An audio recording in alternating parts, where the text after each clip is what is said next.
एक मैट्रिक्स दे रखा है जिसका साइज है n बाय n और इस p ट्रांसपोज जो मैट्रिक्स होगा उसका kth डायगोनल एलिमेंट, यहाँ पर kth वो भी डायगोनल एलिमेंट जो है वो 0 है।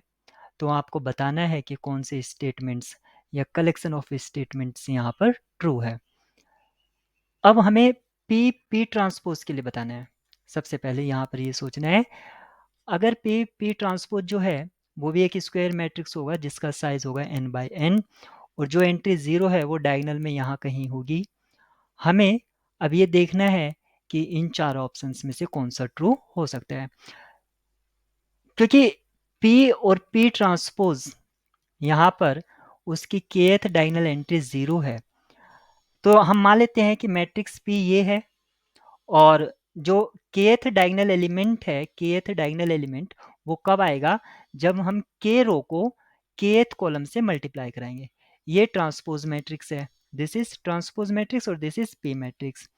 ये इसका k रो है और ये इसका kth कॉलम है, kth कॉलम और kth रो। इन दोनों को मल्टीप्लाई करके हमें क्या मिल रहा है, 0 मिल रहा है। तो हम मान लेते हैं कि kth रो जो है a b c d इस तरह से है और kth कॉलम जो है वो है a b c d, क्योंकि ट्रांसपोज से जो रो बनती हैं, ट्रांसपोज से क्या बनते हैं, रो कॉलम्स बन जाते हैं, कॉलम्स रो बन जाती है। तो ये जो रो है वो कॉलम बनेगा और इसी से हम इसके मल्टीप्लाई कराएंगे।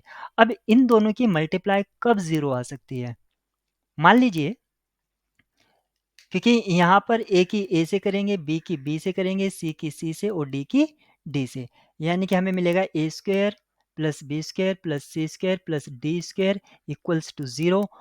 ये किस केस में पॉसिबल है, ये तभी पॉसिबल है जब ए बी सी और डी सारे के सारे क्या हो जाएं, 0, क्योंकि जो स्क्वायर है वो कभी भी नेगेटिव नहीं हो सकता।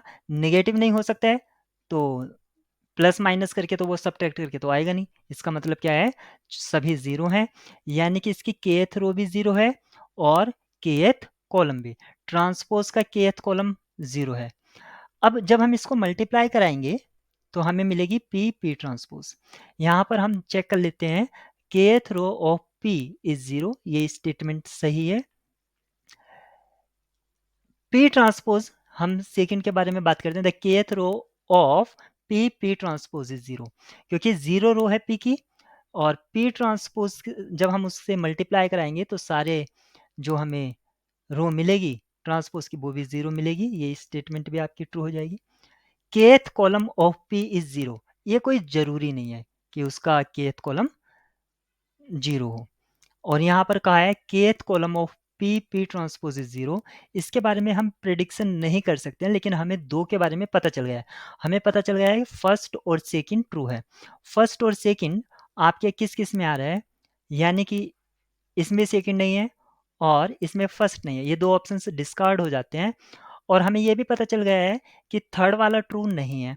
थर्ड वाला ट्रू नहीं है, इसका मतलब ऑप्शन डी भी डिस्कार्ड हो जाता है, ऑप्शन बी यहाँ पर राइट की होगी।